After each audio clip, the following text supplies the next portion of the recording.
दोस्तों, आज मैं आपको एक अपनी नई रचना सुनाऊंगा। ये कोई कविता नहीं बल्कि मेरी कहानी है।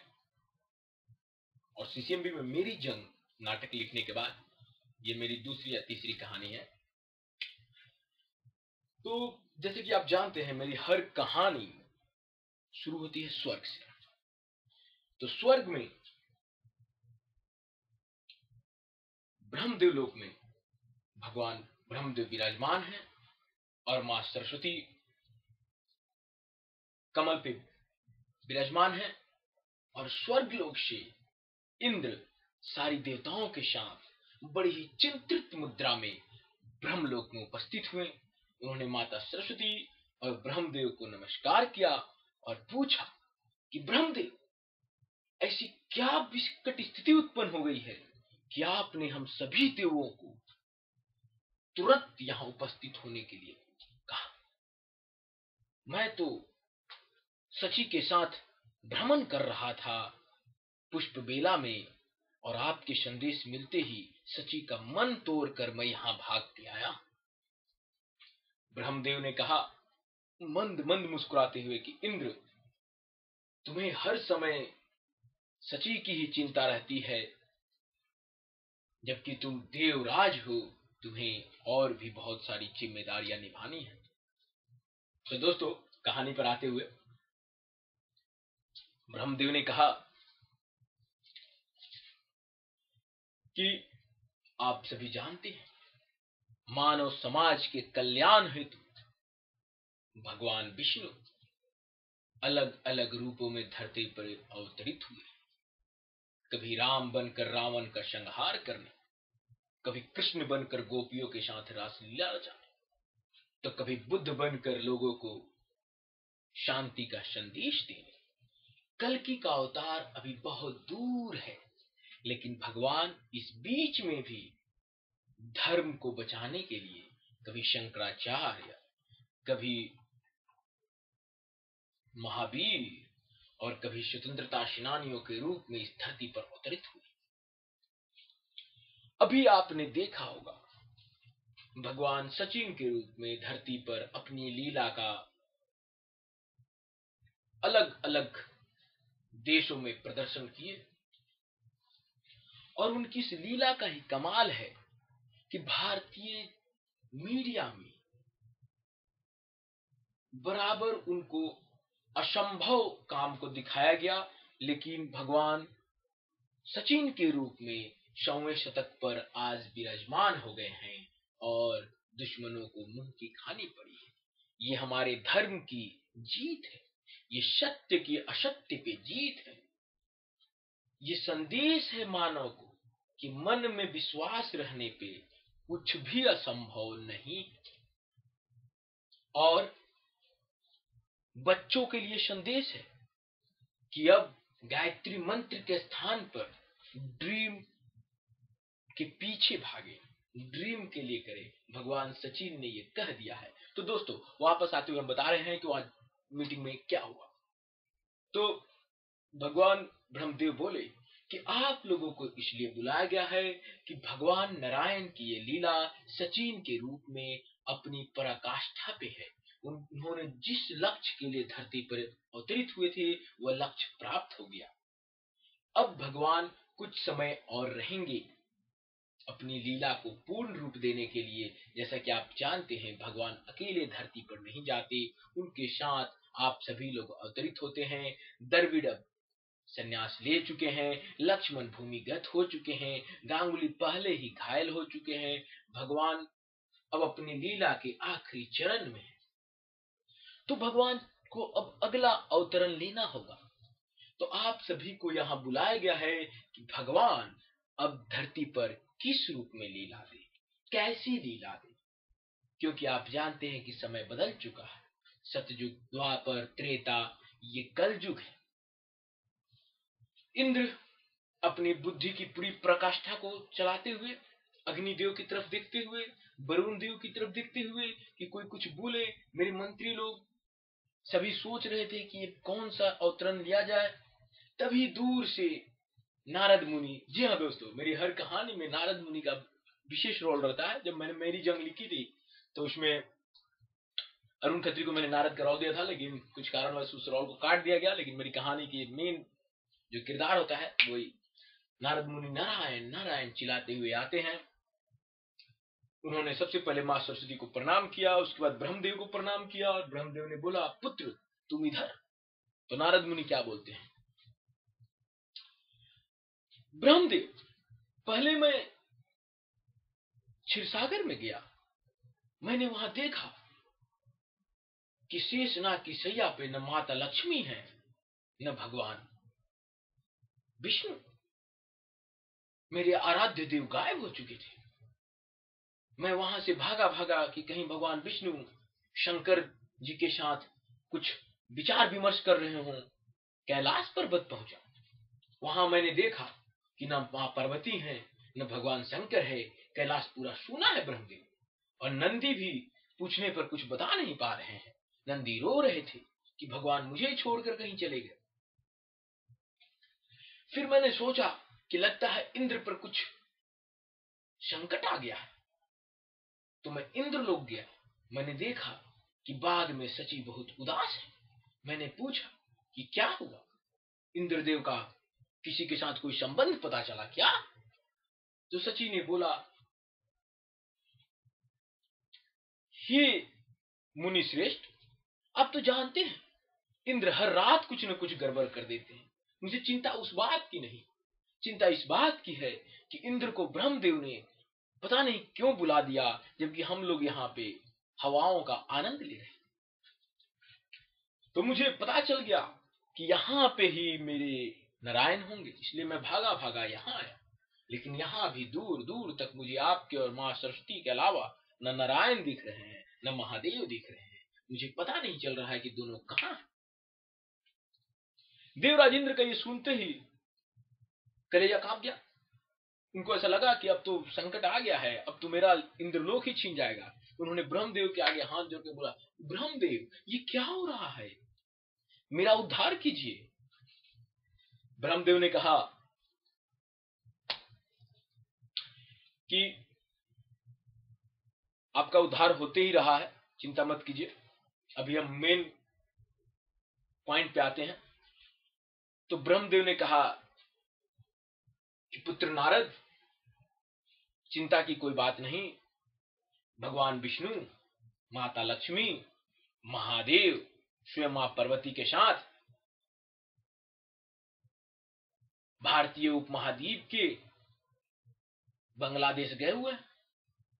वहां पे भगवान सचिन के रूप में अपनी लीला दिखा रहे हैं। जब दुनिया बोलने लगी कि 125 शतक असंभव है, तो भगवान आज 125 शतक मार चुके हैं और भगवान स्वयं अपनी लीला देख रहे हैं और महादेव देखने के लिए पहुंचे हैं। क्या तुम्हें यह पता नहीं था? इसलिए वो लोग अपने स्थान पर नहीं है, अब कुछ देर में पहुंच जाएंगे, तो आप वहां जाके मिल सकते हैं। नारद मुनि ने इतना सुनते ही कहा, नारायण नारायण, ब्रह्मदेव ये कैसी बातें कर रहे हैं? भगवान लीला करे और भक्त को न मालूम। मैं तो खुद वहां उपस्थित था। अरे कैसे कैसे शॉट मारे भगवान ने। लेकिन एक बात माननी पड़ेगी, मुझे नारायण वहां नहीं दिख रहे थे।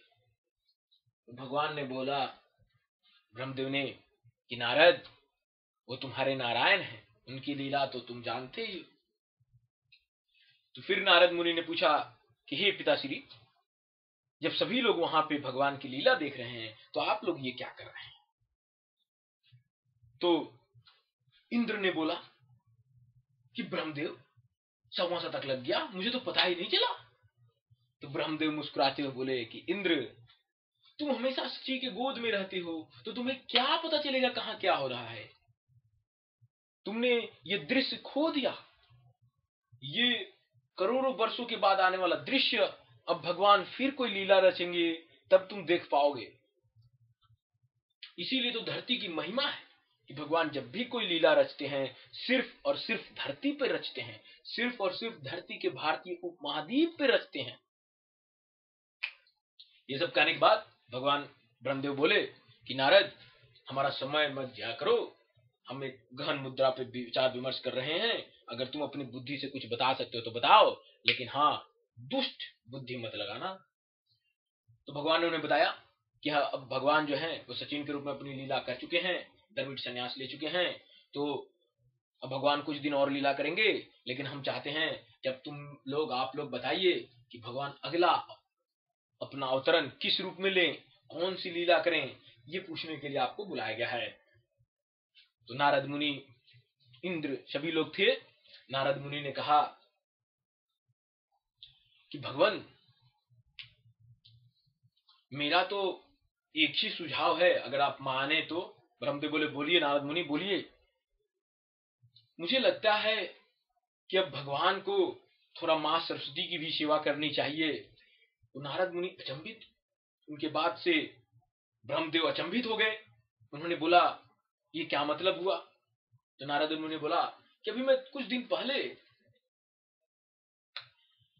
भारतीय धरती पर गया था, तो वहां पे ये लोग महिला दिवस मना रहे थे, और जिन भी महिलाओं से पूछा गया कि आपके आदर्श क्या हैं, तो महिलाओं जैसे शबाना आजमी ने नाम लिया, एंजेलिना जोली, कुछ लोग करीना कपूर, कुछ लोग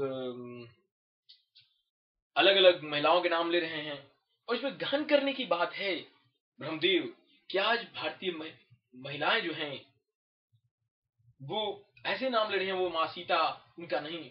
ब्रह्मदेव ने कहा कि हे पुत्र, इसमें चिंता की कोई विषय नहीं, नारी नारी को आदर्श बता रही है, अच्छी बात है, और सारी पृथ्वी ही मेरी सृष्टि है, इसमें कोई दीवार नहीं, ये तो मानव ने चालू किया है। तो एक नारी दूसरी नारी को आदर्श बता रही है तो अच्छी बात है, जलनशीलता मिट रही है। नारद मुनि बोले, नहीं, आप समझ नहीं रहे ब्रह्मदेव, या समझ कर भी आप अनजान बन रहे हैं। भारतीय नारी जिन मूल्यों के लिए जानी जाती थी, वो मूल्य अब खत्म हो गए हैं। भारतीय नारी तो भारतीय रही नहीं, अब नारी भी नहीं रहेगी कुछ दिनों में। तो ब्रह्मदेव बोले कि तुम मुझे अपनी बातों से उलझाओ मत, सीधे सीधे अपनी बात पे आओ। तो नारद मुनि ने बोला कि देखिए, भारतीय नारी जो है वो अब त्याग, तपस्या की मूर्ति नहीं रह गई, अब वो भोग विलास की मूर्ति रह गई है। ऐसी स्थिति में मुझे लगता है कि भगवान सिर्फ धर्म को ही नहीं बचाएं, भगवान जो हैं वो नारी को भी बचाएं। इसलिए अब भगवान का अवतरण इस रूप में होना चाहिए। तो ब्रह्मदेव ने बोला, तो कैसे किया जाए नारद, तुम बताओ। तो नारद मुनि ने बोला कि देखिए, जब रावण को मारना था तो ऐसा लग रहा था कि वह संभव है, भगवान ने संभव किया। महाभारत के युद्ध में भीष्म पितामह द्रोणाचार्य को हराना था, तो भगवान ने कुछ ऐसा किया कि वो लोग हार गए। जब पूरी दुनिया को लग रही थी, मीडिया को लग रही थी कि सचिन तेंदुलकर जो भगवान के रूप में हैं वो नहीं मार पाएंगे 1600 तक, तो उन्होंने मारा। दुनिया ब्रैडमैन तक थी, अभी वहां तक पहुंच गई। तो मेरे ख्याल से दुनिया में 3 चीजें असंभव थी। 100 शतक मारना क्रिकेट में, 100 लॉन टेनिस में आपको विंबलडन या ये मिला के ग्रैंड स्लैम 100 जीतना। उसके बाद 2 चीजें और असंभव हैं। ब्रह्मदेव बोले, क्या? एक, कोई ऐसी नारी धरती पे जो बोले कि उसके 100 बॉयफ्रेंड है, वो असंभव है, नारी कभी नहीं बोल सकती। दूसरा, अभी भी मैं धरती से आ रहा हूं, धरती पर एक बहुत ही भयंकर कंडीशन उत्पन्न हो गया है, और वो है कि जो लोग पीएचडी करके विषय है उसमें लोगों के अंदर भय उत्पन्न हो रहा है, लोग भय से ग्रसित हैं, उनका मनोबल टूट जाता है जो पीएचडी करते हैं, और लोग उससे दूर भागते हैं, वो नहीं करना चाहते हैं। इसको शोध शास्त्र बोल रहे हैं वहां पे लोग। और जो स्टूडेंट करते हैं वो बहुत रोते हैं, उम्र बीत जाती है, 10 साल 12 साल लगते हैं, और जिस दिन उनको पीएचडी डिग्री मिलती है, कितने छोड़ के भाग जाते हैं, कितने छोड़ के कहीं डूब जाते हैं, और कितनों का तो शादी ब्याह टूट गया है, नहीं हुआ है, और कितने होली तक नहीं खेल रहे हैं। हमने देखा कि जो ये पीएचडी स्टूडेंट हैं वो न दिवाली मनाते हैं, न होली खेलते हैं, न कुछ करते हैं, न दाढ़ी बनाते हैं, न बाल कटवाते हैं, मतलब ऐसी स्थिति हो गई है, आप पीएचडी में डाल दो, उनकी स्थिति बहुत खराब हो जाती है और लोग इससे भाग रहे हैं। लेकिन पीएचडी जो है वो एक तरह का शिक्षा है, एक तरह की, जैसे पहले शस्त्रों की शिक्षा होती थी, शास्त्रों की शिक्षा होती थी, वो भी है। और मुझे लगता है, और हर स्टूडेंट चाहे जिस भी धर्म का हो, जात का हो, माँ सरस्वती की वंदना कर रहा है पीएचडी को जल्दी समाप्त करने के लिए। तो मुझे लगता है कि हे भगवान, आप नारायण को बोलिए कि वो इस बार धरती पर लीला एक पीएचडी स्टूडेंट के रूप में करें, एक पीएचडी स्टूडेंट के रूप में धरती पर अवतरित ले और दिखा दे जमाने को जब वो 100 पीएचडी करे। तो जी हाँ दोस्तों, ऐसी मंत्रणा हो रही है और मंत्रणा में ये निष्कर्ष निकला, ब्रह्मदेव ने मान लिया नारद मुनि की बात कि हे नारद, भगवान अब धरती पर एक ऐसी मेधावी छात्र के रूप में जन्म लेंगे जो देखने में तो साइज में छोटा होगा, लोग सोचेंगे कि क्या कर पाएगा पीएचडी, लेकिन वो 100 पीएचडी करेंगे। अब सोचिए दोस्तों कि एक पीएचडी 5 साल, तो 100 पीएचडी कैसे करेंगे भगवान, ये देखना है। तो भगवान बहुत ही मेधावी रूप में उत्पन्न होंगी, उनकी एक पीएचडी एक होगी तो भी बहुत मुश्किल होगा, 1 साल भी अगर लगाते हैं तो ये वो मिसाल बनेगी। तो ब्रह्मदेव ने कहा कि नारद चिंता मत करो, भगवान धरती पर अवतरित होंगे। अब सचिन के रूप में उनकी लीला खत्म हो गई है, अब वो एक पीएचडी स्टूडेंट के रूप में एक लीला करेंगे और वो 100 पीएचडी कंप्लीट करेंगे अपनी लाइफ में। और जिस दिन उनकी 100वीं पीएचडी कंप्लीट हो गई, उस दिन दुनिया में ये असंभव काम भी संभव हो जाएगा और वो फिर धरती से चले आएंगे। लेकिन मुझे ये नहीं समझ में आ रहा है नारद कि तुमने ये कैसे कह दिया कि इसमें वो मां सरस्वती की सेवा करेंगे या नारी का मूल्य जगाएंगे। तब नारद मुनि ने बोला कि ब्रह्मदेव, ये पीएचडी स्टूडेंट जो हैं ये प्रेम में बड़े असफल हो रहे हैं। किसी भी नारी में अब सीता वाला धैर्य नहीं है, वो राम को छोड़ के सीधा रावण को पकड़ ले रही है कि राम पता नहीं कब तक लड़ाई लड़ेंगे, इससे अच्छा है कि लड़ाई मैं ही खत्म कर दूं और रावण के साथ चली जाऊं। तो न रावण का संहार हो रहा है, न राम को सीता मिल रही है और राम अब आत्महत्या कर रहे हैं। तो ब्रह्मदेव बड़े विस्मित हुए, बोले ऐसा? बोले हाँ भगवान, आप तो जानते हैं कि एक पुरुष लक्ष्य को तभी प्राप्त कर सकता है जब नारी त्याग और महिमा की मूर्ति हो। सीता ने वर्षों तक अशोक वाटिका में उनके लिए आंसू बहाए, तब राम ने लंका को जलाया था, तब रावण को संहार किया था। लेकिन आज राम पीएचडी का लक्ष्य ही कैसे प्राप्त करे जब सीता रावण के साथ ही चली जा रही। तो भगवान ब्रह्मदेव पहली बार सृष्टि के रचयिता ब्रह्मदेव बिल्कुल मस्तिष्क उनका शून्य हो गया। बोले तो नारद तुम बताओ इसमें क्या किया जाए। तो नारद ने बोला कि इस बार मां लक्ष्मी को बोलिए कि इस तरह धरती पर अवतरित हो जो ये दिखा दे कि जब तक भगवान सभी पीएचडी नहीं कर लेते हैं, मां एकदम उनके साथ रहेंगी, चाहे शादी हो चाहे नहीं हो, उनके लिए त्याग और प्रतिमूर्ति बनेगी। नारियों में विश्वास जगाना होगा कि उन्हें एक अच्छे पीएचडी स्टूडेंट की परख होनी चाहिए।